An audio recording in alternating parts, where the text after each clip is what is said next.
ตอนนี้ทีมงานที่ห้องกำลังสิกาเกี่ยมหาป่าโอ้ยเครื่องก็พี่ลุงตุงนิ่งพี่น้องเลยคือว่าจะได้สนับสนุนเครื่องของเขาเจ๊ไปกระมาเด้อนี่แต่ประสบภัยโคมน้อยรอยกระเมาเลยไปดูลูกไปทีมงานของเขาตัวนี้นี่แนวมักตัวเดียว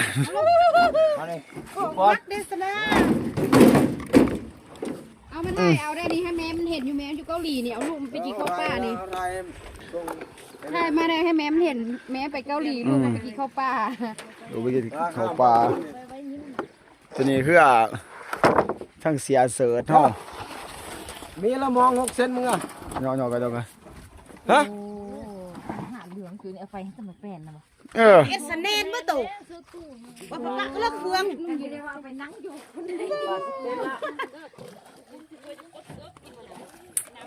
น้ำกลมกวางพี่น้องน้ำเทิน2น้ำเทิน2เมืองนากายแขวงขมวนแค่เดี๋ยวก่อนเวลาล่องก่อน1ระยะอย่างของเอาครบสุดมานี่ป่านจะไปอยู่เป็นปีไปได้นี่ไปนอนประมาณเดือนนึงจังเลยตัวนี้ในมือเบสสับมาได้นี่สิเบสนี่ได้นี่ละมอง6 เซนอ่ะ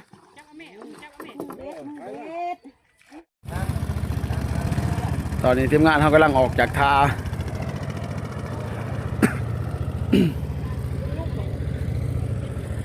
ขนาดพี่น้องควบกวางแม่น้ำหนาเขื่อนน้ำเทิน2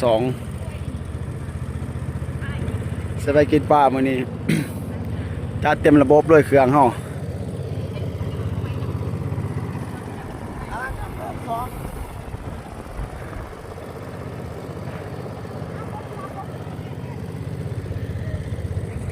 น้ำเขื่อนก็จะ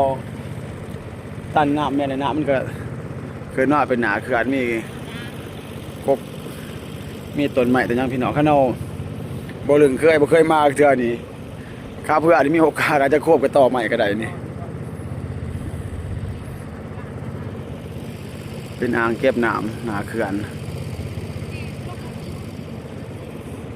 เอาสิมุ่งหน้าไปสู่ดอนฟางนั่นพุ่นไปตั้งแคมป์ไว้อยู่พุ่นแล้ว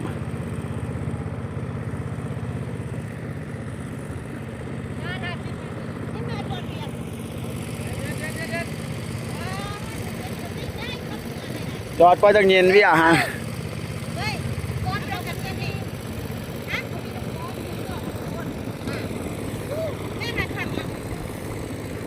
ปวดเจ๊ปวดใส่คูเพชรปานคนมาตะเบียนน้ำพี่น้องเอาฟ้าเย็นเท่ากับเย็นเลยไปดิ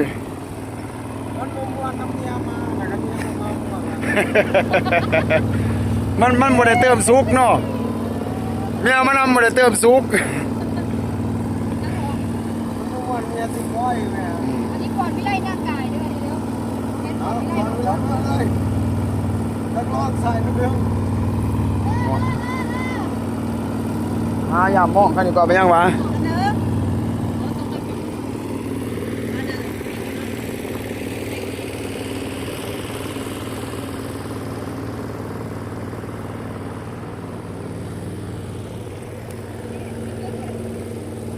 บ้านน้ำคลองบ้านเขาไม่ได้พี่น้องเลยนี่บ้านอยู่เมื่อโค้งเขาไม่ได้กว่าขวางคนนั้น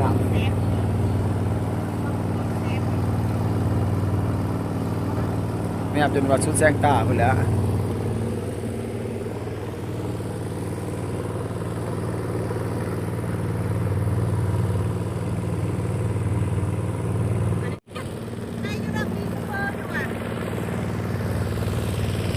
โซเฟอร์กับโซเฟอร์แล้วโซเฟอร์ประจักษ์แล้วน้ำกับโคบค้อนอยู่แล้ว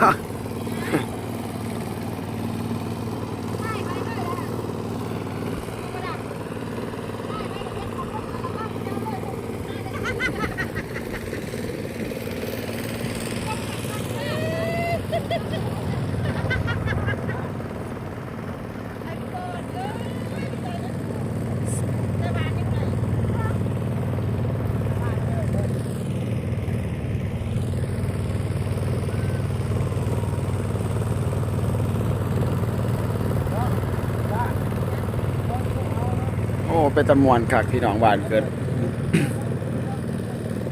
บ้านเปิดเบิ่งนอนเพิ่นพี่น้องหน้ากายแขวงคำมวนมาแล้วรู้สึกเบิกบานใจขนาด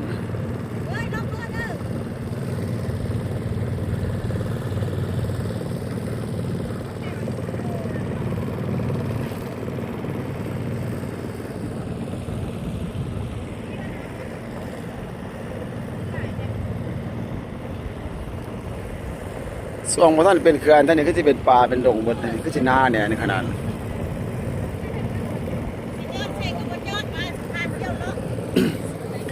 ซูเฟอร์เฮือมีแต่เจิดเลยเนาะปานยุ่นบี8บ่ได้เบิร์นเลยอยู่บ่ลงจักเทื่อ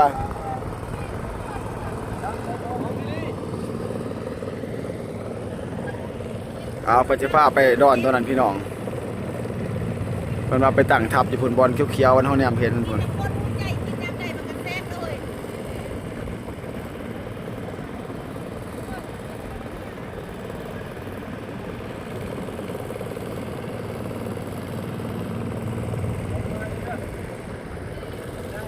โอ้มีงัวมีควายกันอยู่นี่ส่วงน้ำลงงัวก็สิมากินหญ้าอยู่นี่พี่น้องงัวควาย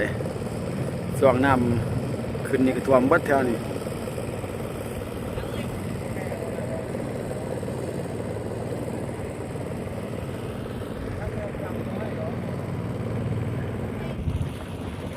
น้ำตื่นแห้งขนาดโอ้คันบ่เสียวซ่านนี่ไปพาแตกแท้นี่เฮือมีโอกาสรู้พี่น้องคุณโอ้ป้าบักใหญ่เว้ยโอ้ปลาไหนตัวบักใหญ่พี่น้องเมื่อกี้นี่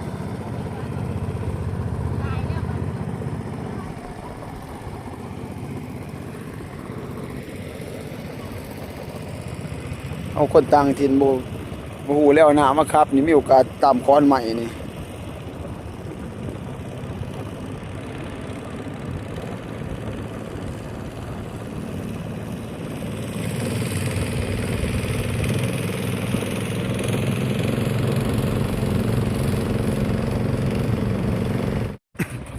พอแล้วพี่น้องจุดตั้งทัพอยู่ดอดกลางน้ำพี่บาทนี้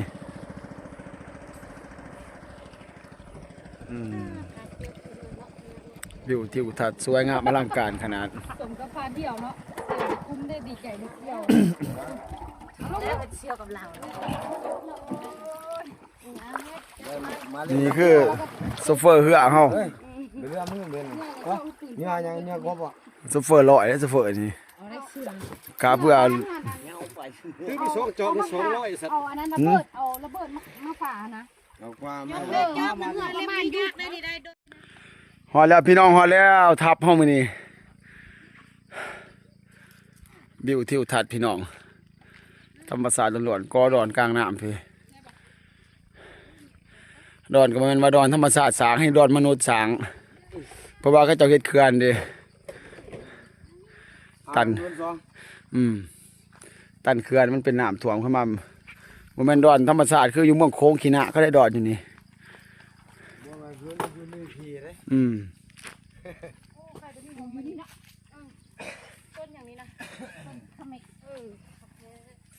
มีพักสมิกให้กินดิพี่น้องเอ้ย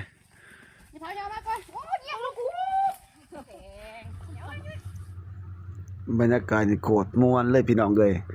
เสียดายแต่สัญญาณอินเทอร์เน็ตน่ะบ่ดีบ่ได้เปิดเพลงผู้ม่วนก็ม่วนกินข้าวอยู่กลางป่าพี่น้องบรรยากาศลมพัดเย็นๆอยู่กลางน้ำทรายน้ำเทิน2พี่เมืองนากายแขวงคำมวนความม่วนความมันบ่อยากบรรยายสรรพคุณเลยพี่น้องได้มาหากินอยู่บ้านนอกบ้านนามันก็สุดยอดแล้วมีหลายคนทีมงานเนาะนั่งคือเอามาจากแคมป์ฟังกับประมาณ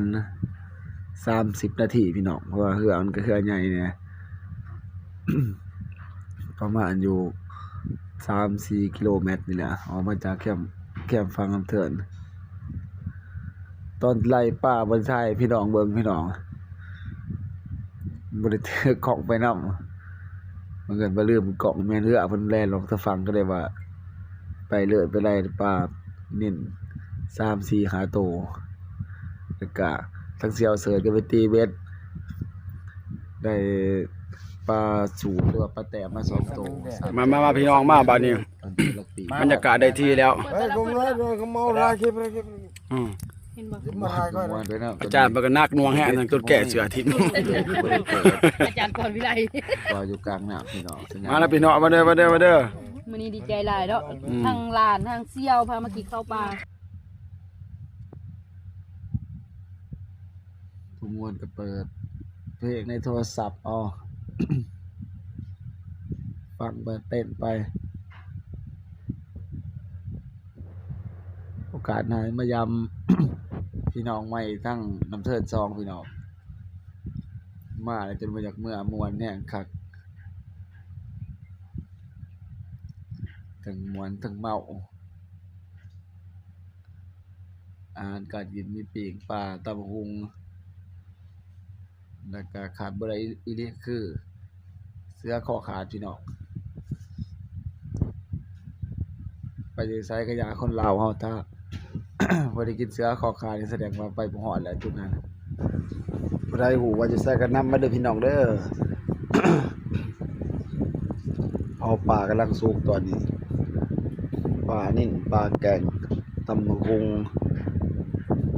ผัดกันเขาจับกระปุ่นพี่น้อง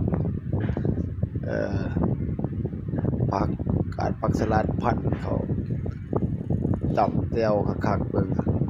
ตอนนี้เสียวกำลังสิจุกจอกว่าจันเพื่อเป็นการกินแบบแซ่บๆให้พี่น้องเบิ่งกำลังสิผัดปลาตอนนี้อันนั้นก็คือทรายน้ำเทิดพี่น้อง อยู่หน้าเขื่อนเลยตอนนี้ครับ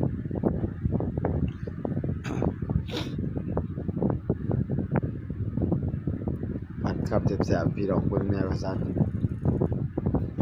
จับเจียวเขาเบิดเท่านั้นแหละพี่น้องความสุขคนมันออกเฮากินอาหารสดสำราญมีมลพิษถ้าพี่น้องเกิดมิตรยังว่ายามน้ำเทินซองเข้ามาได้เด้อพี่น้องเด้อ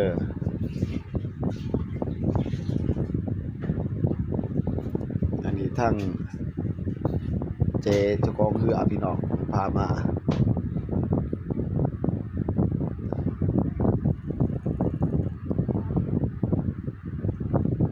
พี่น้องมาผู้มวนกับมวนผู้กินกับกินผู้เมากับเมาอันนี้แหละคือความสุขของคนมันออกเขา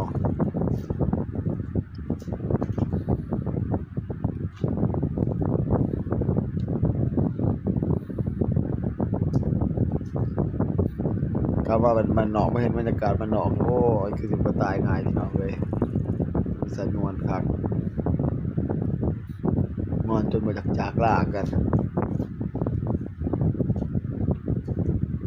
เสียดายแต่เวลาเวลาโอกาสหนาจะมายามเป็นใหม่อีก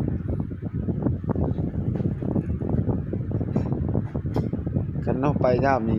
น้ำมองแห้งพี่น้องกันไปย่ามฝนแล้วกันลมมาหนึ่งก็สามารถจะขาเพื่อได้เพราะว่าน้ำฟองแห้ง